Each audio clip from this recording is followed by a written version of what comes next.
Good evening, Mr. Evans here.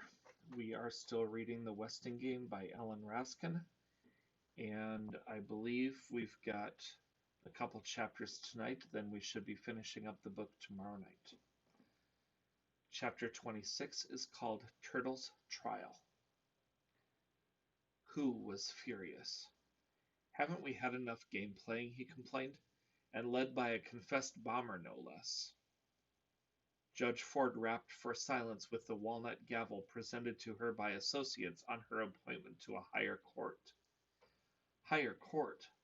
This was the lowest court she had ever presided at. A 13-year-old lawyer, a court stenographer who records in Polish, and the judge in African robes. Oh well, she had played Sam Westing's game, now she would play Turtle's game. The similarity was astounding. Turtle not only looked like her Uncle Sam, she acted like him. Ladies and gentlemen, Turtle began, I stand before this court to prove that Samuel W. Westing is dead, and that Sandy McSuthers is dead, but Crow didn't do it. Pacing the floor, hands behind her back, she confronted each of the heirs in turn with a hard stare. The heirs stared back, not knowing if they were the jury or the accused. Grace Wexler blinked up at her daughter. Who's that? The district attorney, Jake replied. Go back to sleep. Now frowning, now smiling a secret smile, Turtle acted the part of every brilliant lawyer she had seen on television who was about to win an impossible case. The only flaw in her imitation was an occasional rapid twist of her head. She liked the grown-up feeling of shorter hair swishing around her face. Let me begin at the beginning, she began. On September 1st, we moved into Sunset Towers. 2 months later, on Halloween, smoke was seen rising from the chimney of the deserted Westing house. Her first witness would be the person most likely to have watched the house that day. I call Chris Theodorakis to the stand. Chris lay a calm hand on the Bible and swore to tell the truth, the whole truth, and nothing but the truth. What fun! You are a bird watcher, Mr. Theodorakis, are you not? Yes. Were you bird watching on October 31st? Yes. Did you see anyone enter the Westing house? I saw somebody who limped. Good, now she was getting somewhere. Who was that limping person? It was Dr. Sykes. Thank you, you are excused.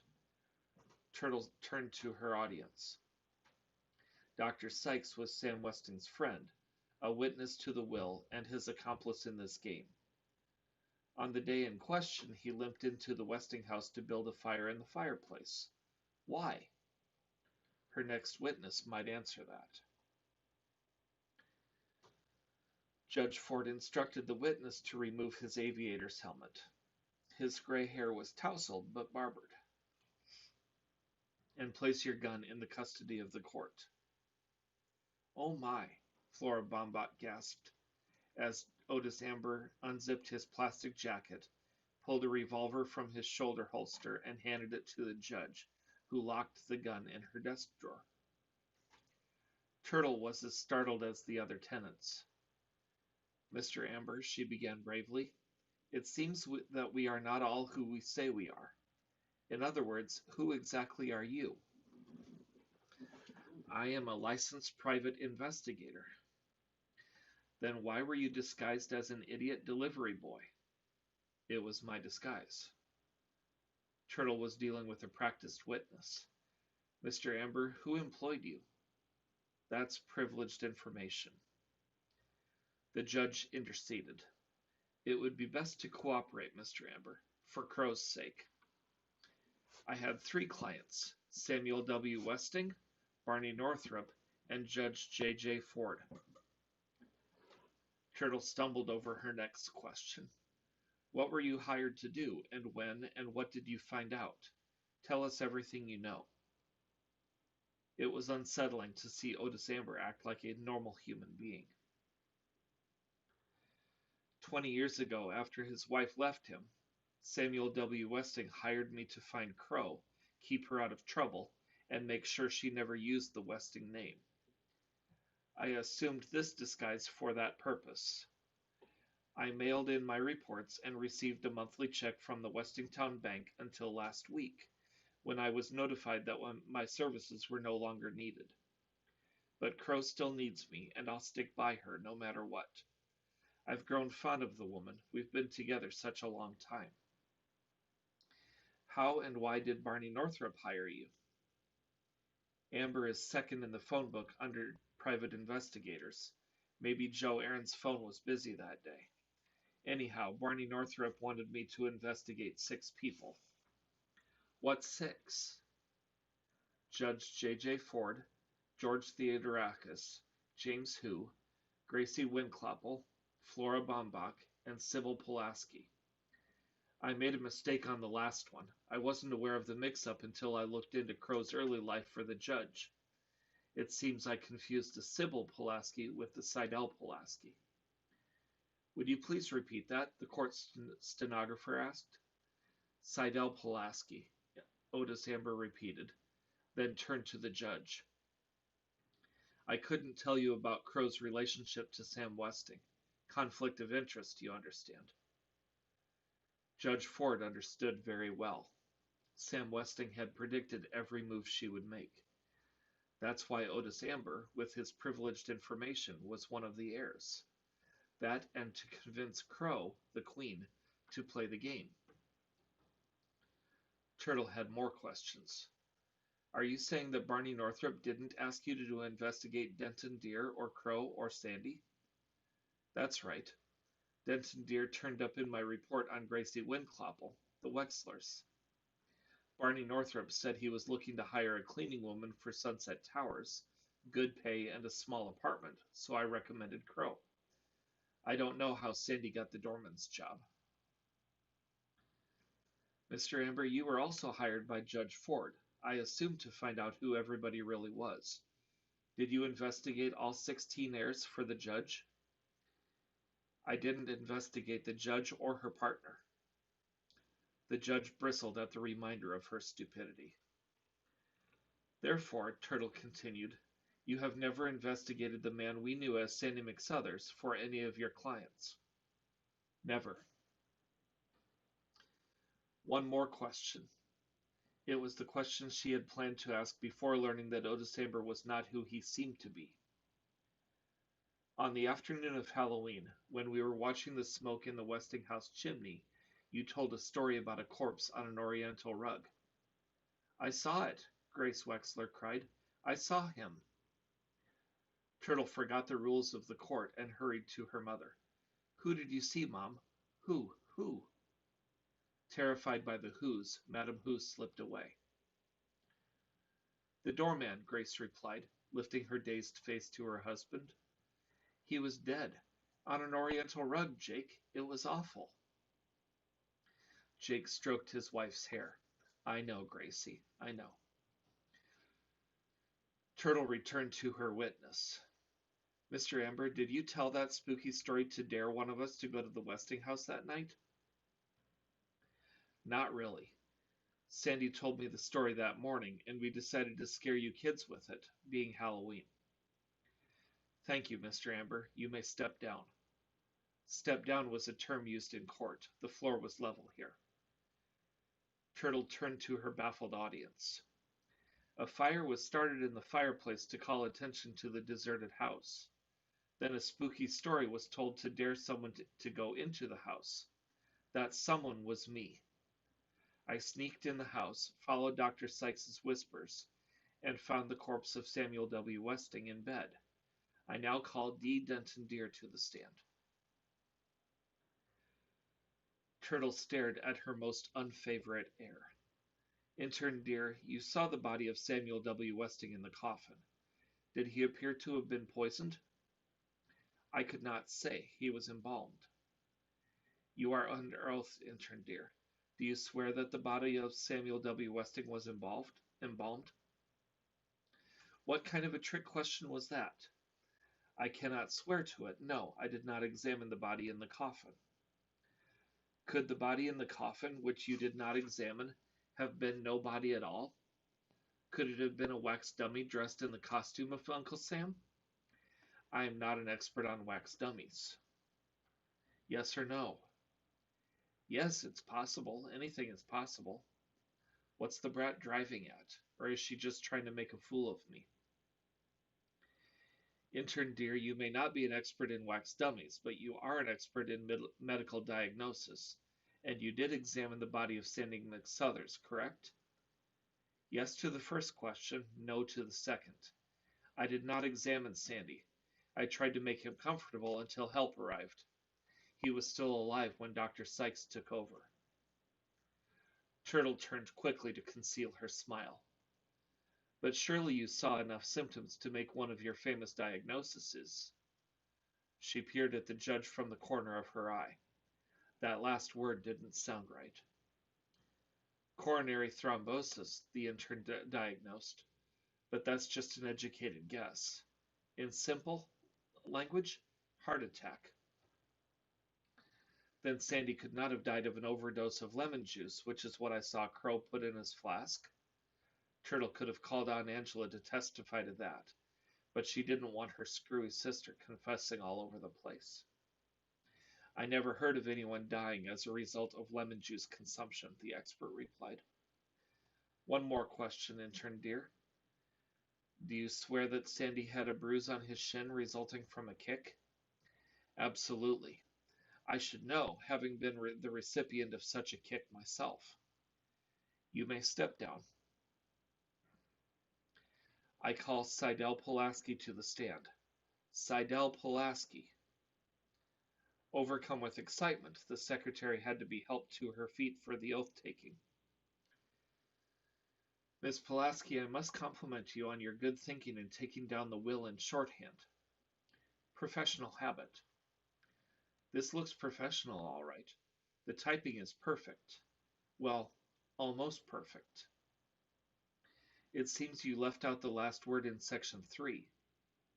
The estate is at the crossroads. The heir who wins the windfall will be the one who finds the... Finds the what, Miss Pulaski? Finds the what?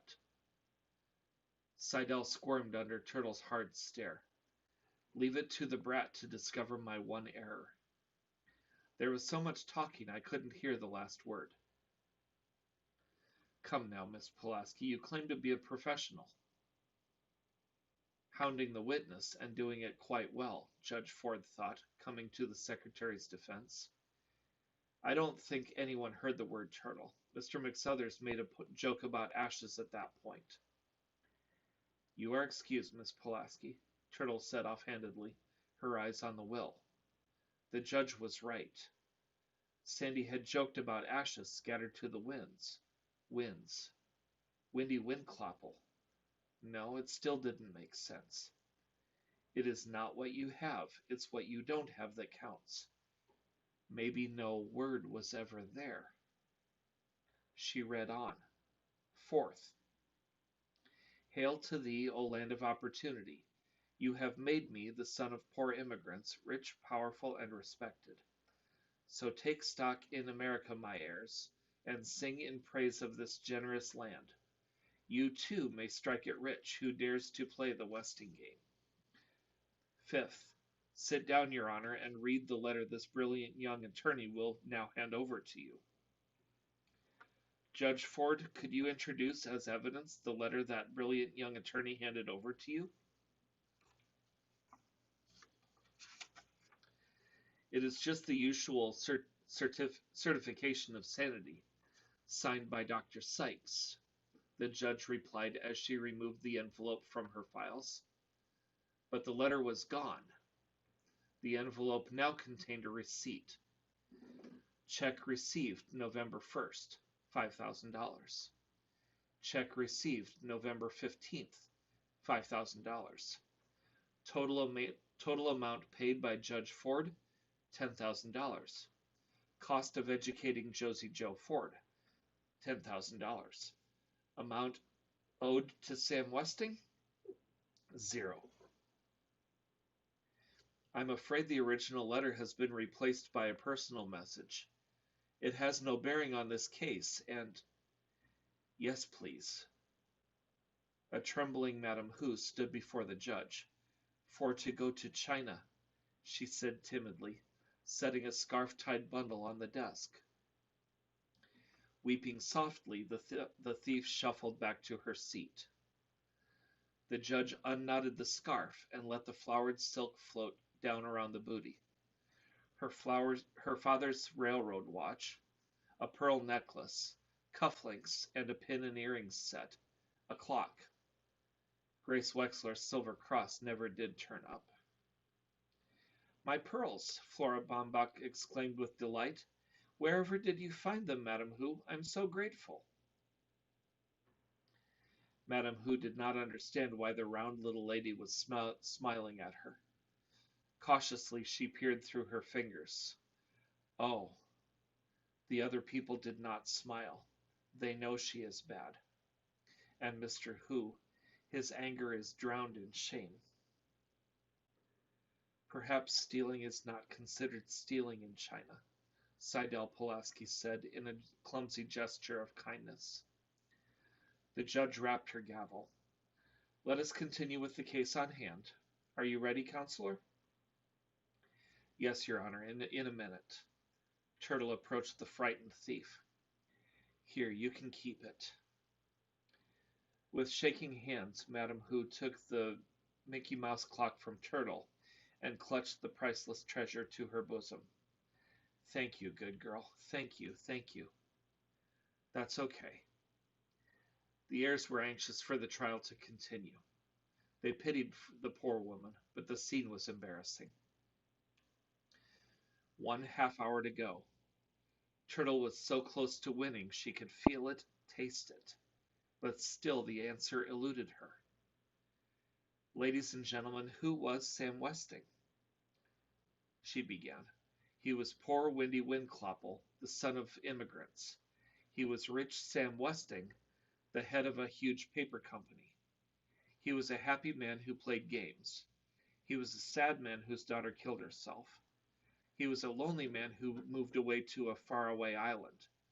He was a sick man who returned home to see his friends and relatives before he died. And he did die, but not when we thought he did. Sam Westing was still alive when the will was read. The judge rapped for order. Turtle continued. The obituary, probably phoned into the newspaper by Westing himself, mentioned two interesting facts. One, Sam Westing was never seen after his car crashed. Two, Sam Westing acted in 4th of July pageants, fooling everybody with his clever disguises. Therefore, I submit that Sam Westing was not only alive, Sam Westing was disguised as one of his own heirs. No one would recognize him. With that face bashed in from the car crash, his disguise could be simple. A baggy uniform, a chipped front tooth, and broken eyeglasses. Sandy? Does she mean Sandy? The judge had to pound her gavel several times. Yes, ladies and gentlemen, Turtle went on. Sam Westing was none other than our dear friend Sandy the doorman. But Sam Westing did not drink, you say. Well, neither did Sandy. I used his flask on Halloween, and there was a funny aftertaste in my pop, but not of whiskey. I know how whiskey tastes because I use it for toothaches. It was medicine. Sandy was a sick man, and the flask was part of his disguise, but it also contained the medicine that kept him alive. Turtle surveyed her stupefied audience. Good, they bought her little fib. As I said earlier, I saw Crow fill the flask with lemon juice in the kitchen, but I saw something even more interesting on my way back to the game room. I saw Sandy coming out of the library. Sam Westing, as Sandy, wrote the last part of the will after the answers were given, then locked it in the library desk with a duplicate key. But what about the murder, you ask? Turtle said, even though no one had asked. There was no murder. The word murder was first mentioned by Sandy to put us off the track. I did not die of natural causes, the will says. My life was taken from me by one of you. Sam Westing's life was taken from him when he became Sandy McSuthers, and Sandy died when his medicine ran out. Turtle paused in a pretense of letting the heirs mull over her last words, trying to figure out what to do next. Why did Turtle leave out Barney Northrop? The judge wondered. She knows Northrop and McSuthers were the same man because of the bruised shin. Either she doesn't want to confound the jury, or she has no more idea than I have why Sam Westing had to play two roles. Why did Sam Westing have to play two roles? Turtle wondered. He had a big enough part as the doorman without playing the real estate man as well. Why two roles? No, not two. 3. Wendy Winclopple took 3 names. 1. Samuel W. Westing. 2. Barney Northrop. 3. Sandy McSuthers. The judge had a question. Surely Mr. McSuthers could have had his prescription refilled. Or are you implying he committed suicide? Pardon me? Turtle was searching the will. The estate is at the crossroads. The heir who finds the windfall will be the one who finds the 4th. That's it. That has to be it. The heir who wins the windfall will be the one who finds the 4th. Wendy Winclopple took 4 names, and she knew who the 4th one was. Keep calm, Turtle Alice Tabitha Ruth Wexler. Slowly, very slowly, turn toward the judge, act dumb, and ask her to repeat the question. I'm sorry, Your Honor, would you repeat the question? Turtle knows something. The judge had seen that expression before. Sam Westing used to look like that just before he won a game. I asked if you could consider Sandy's death a suicide. No, ma'am, Turtle said sadly, very sadly. Sandy McSuthers, Sam Westing, suffered terribly from a fatal disease. He was a dying man who chose his time to die. Let me read from the will. 6th, before you proceed to the game room, there will be 1 minute of silent prayer for your good old Uncle Sam.